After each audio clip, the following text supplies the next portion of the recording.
From Interior Alaska's most trusted news source, this is the Fbx Evening News.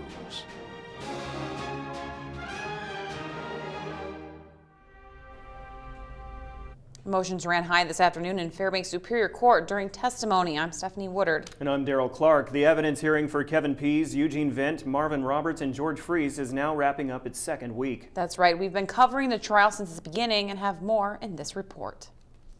Motions ran high as the first of the Fairbanks four, George Freese, took to the stand this afternoon. They're telling me that I did all this and I didn't do it. She must know we're innocent. I'm tired of this. All right, we'll take a break. 10 minutes. I didn't do this. Will not tolerate demonstrations in this courtroom. It will not happen again. He testified about an evening of heavy drinking and blackouts on the October night where Jonathan Hartman was murdered. I kept telling him that I don't remember, that I don't know. I told him a few times that I was scared and that this is, you know, I was scared. It was, I was scared. Another development this morning in Fairbanks Superior Court. Jason Wallace was granted immunity by the Attorney General for his statements that will be testified to in court. Who is calling Mr. Wallace? The state will be. The state will be calling Mr. Wallace? All right. And will he be here live? Yes. Okay. This morning, more witnesses took to the stand to corroborate Marvin Roberts' accounts of the 1997 night in October where Hartman was murdered. You remember seeing Marvin off and on between 1:30 and 2:30? Yes. Objection leading.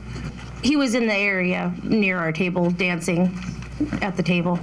Those witnesses took to the stand to testify that Marvin Roberts was at a wedding at Eagles Hall during the time that Hartman would have been murdered. He was there because when we were going to the bathroom, Carrie went with me.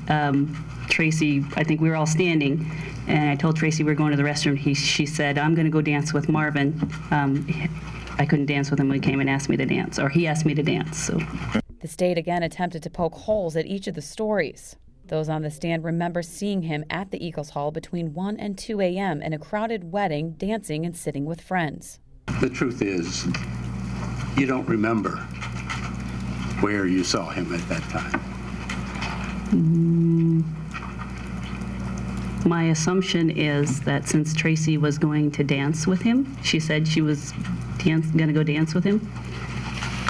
But I couldn't tell you how long I was in the bathroom. From Rabinowitz Courthouse, this is Stephanie Woodard reporting. The 5 finalists from the Alaska Industrial Development and Export Authority's RFP for an LNG contractor to bring natural gas to Fairbanks as part of the Interior Energy Project will give public presentations here in Fairbanks November 4th. The 3 local municipalities, along with the Fairbanks Chamber of Commerce and the Fairbanks Economic Development Corporation, are hosting the open house that begins at 5:30 at the Pioneer Park Civic Center. The 5 finalists are Harvest Alaska, Phoenix Clean Fuels, Salix Incorporated, Spectrum LNG, and Westpac Midstream. Each group will be given 20 minutes to present public summaries of their best and final proposal to the Fairbanks community. The goal of the IEP is to bring low-cost energy to the interior. The 5 finalists present a wide range of options to include Cook Inlet or North Slope LNG, as well as pipeline and propane options. Fedco President and CEO Jim Dodson says the open house will begin with a chance for the public to speak directly with the 5 finalists. You know, obviously, just standing up and giving a presentation doesn't really give you a feel for who they are and what they are. So we're providing 40 minutes so that people can circulate amongst the tables of the 5 different contractors and talk to them and get any information that the contractor wants to give out. And then at the end of the presentation period, we're providing another 20 minutes so people can go up and ask them questions about their presentation. All right, when we come back, a drive to collect winter coats and clothes that began earlier this month wrapped up today with gratifying results. Also, even though Halloween is more than 2 weeks away, we'll tell you about a place you can go to be scared. Those stories and more when we return. And welcome back. A new project at North Pole should help lower road construction costs locally. Monty Bowen has the story.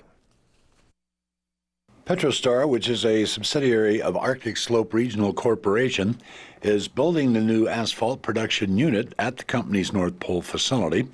It will be a 6,500 barrel a day unit, which means that we send about 6,500 barrels a day of feedstock to it, and from that produce about 3,000 barrels a day of asphalt oil, which is what's mixed with aggregate and then makes up the pavement that goes on our streets and highways. The idea has been considered for years but never made sense until now. Combination of things. One, naturally the Flint Hills refinery shut down. They had a similarly sized unit out in North Pole at their refinery. That was shut down with the balance of the plant, and that with it went the only source of asphalt oil in the interior. So we're in large measure just replacing what was formerly there at Flint Hills. After Flint Hills shut down, major logistical plans had to be put in place to move all the asphalt for South Central and the interior from the Tesoro-Nikiski refinery down near Kenai. That meant a lot of extra operational expenses for the contractors and pavers working for DOT. The oil is loaded into the trucks very hot. Obviously, when you're driving at times as much as 400 or 500 miles from the source of supply, that oil cools off in transit. They then have to reheat that at the job site. That's adding to their expense, which in turn adds to the state's expense for these paving projects. Legislation passed last year had a lot to do with PetroStar's decision to go ahead with the project. In-state tax credits for in-state refiners. That made this project go from something that we probably wouldn't have done otherwise to a project that we saw our way clear to do it.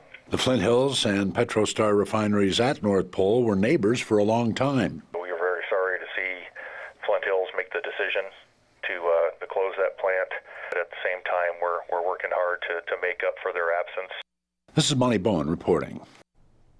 Daylight is getting shorter and colder temperatures are moving in, so it's important to be prepared with the proper clothing, which is why Madden Real Estate and KTVF, the United Way, kicked off a campaign earlier this month to have winter coats, gloves, hats, and other various clothing donated at selected sites. Their promotion was a massive success, and now the process of distribution begins. The United Way will take on that task immediately to ensure the winter clothing gets to those in need. Yeah, another extremely successful year. The Golden Heart community yet again comes out in full force, and we've got a ton of winter gear, adult and kids like we asked, as well as boots, hats, scarves that are going to be distributed in the community via the United Way. We've partnered with KTVF and West Madden on our toy drive every year. This is our first time with a coat drive, so we are thrilled at the turnout. Our agencies are going to be very excited to be receiving some of this winter gear for all ages. Thank you, Fairbanks, and thank you, West Madden and KTVF, for giving us the opportunity to join in the fun. The Fairbanks Asylum is back, and this year has a new theme. Sarah Dubowski has more in this report. The Fbx Asylum is back and scarier than ever. October 9th was their opening night and had over 800 victims take the haunted tour. Yeah, this year is Rise of the Pumpkin King. So we tried to make things very earthy and take it back to basics with a lot of the scares. The asylum was very close to shutting down in September when it ran into some bumps with the fire marshal. Robert Fisher posted on Facebook about the issue, stating, "There will be no Fairbanks Asylum this year," and the post went viral. The overwhelming support from the fans created pressure for the fire marshal to get things worked out. The asylum, we're going into our 4th year now. We originally came up here active duty military, and we're since retired, and we're staying in Fairbanks and enjoy putting on the haunted house every year. It gets bigger and better. The Fairbanks Asylum will have over 25 actors working the scare this year and lots of new spooktacular rooms and props. The new theme this year is called Rise of the Pumpkin King and will be going on until Halloween night. Doors open at 6 p.m. Friday and Saturday and stay open until midnight. That's Interiortainment, brought to you by Midnight Sun Family Medicine. That baby.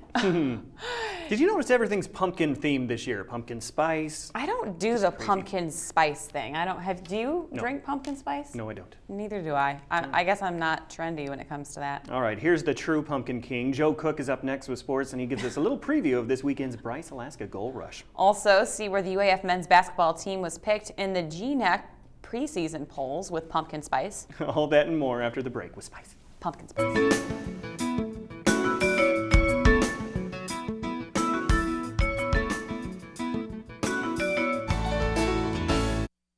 Welcome back, Interior Alaska. Joe Cook here with your local Thursday Sportscast. This weekend's Bryce Alaska Gold Rush Tournament will be a homecoming for hockey players who started or continue their careers in Fairbanks.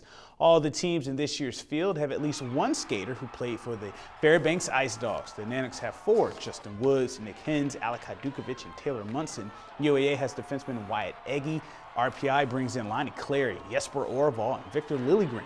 Johnny Mueller is on the American International College team. 9 former teammates and Ice Dogs could potentially be on the ice this weekend at the Carlson Center. Alaska opens against AIC tomorrow night. RPI has the biggest buzz because they upset then #1 Boston College this past Sunday. AIC is coming off a 3-7 loss to New Hampshire, while UAA split 2 games in last week's Kendall Hockey Classic. Alaska is 0-2, but this could be the weekend they get their first win and go on a run, even if they have to go through some former teammates.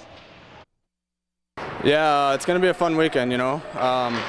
Seeing those guys again is going to be nice, and hopefully we'll be able to catch up after this, the 2 games that we have. But we're focused on the task at hand this weekend, and that's getting 2 W's. So, well, we definitely need the wins this weekend. So, yeah, like I said, it's going to be fun playing against them again. But once we get out there, it's competition, so we got to be ready to go. Yesterday, Alaska men's basketball head coach McDermott said he thinks his team can make the GNAC tournament. Well, today the conference agreed. In the GNAC preseason men's hoops poll, the Alaska Naniks were picked to finish 6th. The top 6 teams make the GNAC tournament. Last season, the Naniks were picked 8th overall in the 11-team league. This year's conference will be tough. Western Washington is the preseason favorite by 1 first-place vote over Western Oregon. SPU was picked 3rd, while UAA placed 4th in the poll. Concordia, who enters their first season in the GNAC, was picked 10th, but they won 25 games last year. Alaska finished 7-19 overall and 4-14 last season. The outside-inside punch of all GNAC guard Ashton Edwards and center Almir Hadjisevich are back after solid first years under Durham. Senior point guard Joe Slocum is back after redshirting, and he sees this team not just getting to the conference tournament, but doing a lot more in the regular season. As a team go, I think I want to win the conference. I think we can. You know, we got the guys to do it, so that's my main team goal. We got some new guys. We got some all-conference guys back. Our transfers are really good. Our role players are good. I just think we're balanced at every position. And, you know, some of the main guys, Ash, Almir, me, I think we'll be great leaders. You know, we'll do what we do, and the other guys will be right there behind us. I definitely think we'll go to the tournament. High school volleyball took center stage last night as the only game in town. Over at West Valley High School, the Wolfpack hosted the North Pole Patriots in Mid-Alaska Conference action. The Patriots always play up against the Pack, and they took the first set 26-24. As McKinley Putnam puts down one of her 15 kills for North Pole. Patriots were bit by the era bug in the second set. West Valley took advantage with a 25-18 win with the kill by Stella Knox. The Wolfpack were in control from there. What made matters worse for North Pole is that one of their best players, Brooke Fisher, went down with an ankle injury in the third set and would not return to the game. West Valley got off to a slow start, but they had their defense. Brianna Slater led the pack with 27 digs and 9 kills. Stella Knox, she had 23 digs and 9 kills as well. Ruthie Hebert was Ruthie, posting 16 kills as the Wolfpack win the match in 4 sets, 25-19, 25-20 in the last 2 sets to remain undefeated with an 8-0 overall record and 2-0 in the MAC. North Pole drops to 7-6 overall and 2-2 in conference. We had to work on our defense a little bit. Our serve receive was lacking a little bit in the first game. Coach talked us up to it, and we realized it, and we started passing. We started getting better sets, and that just helps produce everything. We try to move the ball around just because it's more spontaneous and it's harder for the other team to read when we're moving the ball around a lot, and that hurts their defense and it helps us. Then coming back in the third match, as you saw, we were going to probably take that third match until we lost Brooke. It's going to make our last game at home against West Valley really exciting. It's the perfect storm set up for us. So I see us taking that third match at the end of October. And that'll do it for sports tonight. Mike Schultz is up next with your full weather forecast, and we'll catch you next time. Hey everyone, welcome back into a Thursday night edition of the Fbx Evening News. Mike Schultz with you once again talking about the weather, and today it was a beautiful day across the interior and quite a bit warmer. When you get sunshine like that, we had some nice warm temperatures, and we're looking at this pattern to continue for one more day. Then after that, maybe a little better chance of seeing a chance maybe of some rain and snow. We'll talk about that later on. Another great sunset. This one's set in by Glenn Simpson, setting sun through the branches. You can see the branches of the trees there. Really a maze of branches there. And as always, if you have a photograph that you want to share, well, please send it to photos@ktvf11.com. Your numbers, 48 for the high today. How about that? The low last night, 22. The record high, 59 in 1969. But look at that record low, 15 below in 1907. That's kind of scary. Sunrise and sunset, about 9 hours and 46 minutes, a loss of 6 minutes from yesterday. Our satellite and radar showing a lot more moisture coming up from the south, and some of this may work its way through the Alaska Range by tomorrow night, giving us a chance of some precipitation. It is raining already over southeast Alaska. As you can see here, we're looking at some showers moving in across the Ketchikan area, not quite to the Juneau area. Some showers also are reported around the Anchorage Bowl. And it is raining at Kodiak Island, 45 degrees there, 48 and partly cloudy at Cold Bay. And up and down the west coast, temperatures very different, 46 at Bethel, but 34 at Nome. Barrow, 25, and Fort Yukon, 30. Lower 48 weather. Over the Pacific Northwest, it's warmed up in Seattle, 70 degrees there. Nice day in San Francisco. Not quite 100-degree readings for Phoenix, Las Vegas.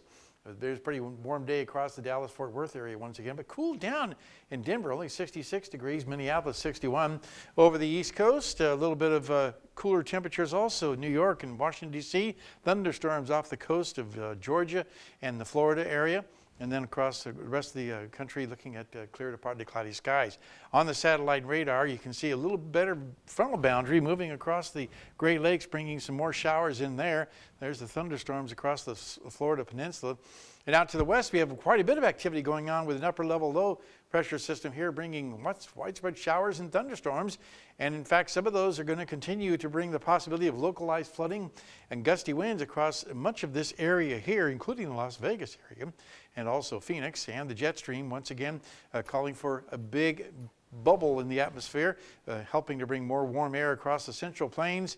There's the showers and thunderstorms, and over the eastern half of the country, some cooler temperatures and a possibility of some snow in the forecast. Well, once again, it's time for our kids' weather. And all this week we've been talking with the kids from Crawford Elementary School. But tonight, here's the teacher with an interesting, chilly fact. My name is Mrs. Lewis, and this is my 6th grade class here at Crawford Elementary School. And we have a weather fact to share with you. Class, did you know that the lowest temperature ever recorded in the world was in Antarctica on July 21st, 1983? The thermometer dropped to 128 degrees below zero. As always, they're amazed. Again, thanks to Mount McKinley Bank for sponsoring our kids' weather. And next week, we'll have the kids from Denali Elementary here to visit with us. All right, your forecast for the northern sections of Alaska tomorrow. Afternoon snow showers for Barrow, partly cloudy for Nome, and decreasing clouds for Fort Yukon. While here in the interior, looking at increasing clouds in the Fairbanks and Healy areas with scattered showers possible in Delta Junction. Over southeast Alaska, again, more rain in the forecast. Cloudy skies at Juneau, some showers for Ketchikan. Over the southwest part of the state, looking at cloudy skies in Bethel, chance of rain for Cold Bay, and rain also expected at Kodiak Island. And down over the south central regions, periods of rain across the entire region with temperatures only in the mid to upper 40s. And it is a Thursday night, which means it's time for our road conditions, brought to you by Jose Body and Paint and Mongold Insurance on the Dalton-Elliott Highway. There's some snow on the road, otherwise dry conditions. Well, on the Steese and Richardson highways, gusty winds are at the higher elevations, and a lot of construction and equipment still on the Richardson highway. Keep that in mind. The same can be said for the Parks area. Areas of construction are causing some delays, but otherwise dry pavement.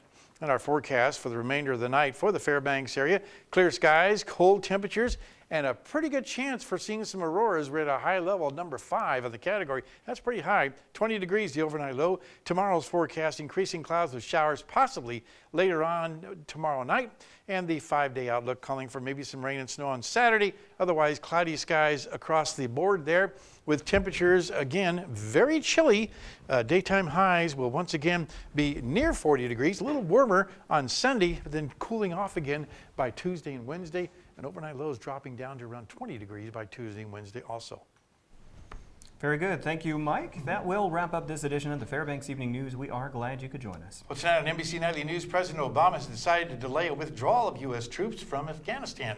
Lester Holt's up next with more on that. You can join us here 6 days a week at 6 and 11 or online anytime at webcenter11.com. Alrighty, from all of us at the News Center, we hope you have a good night. Night.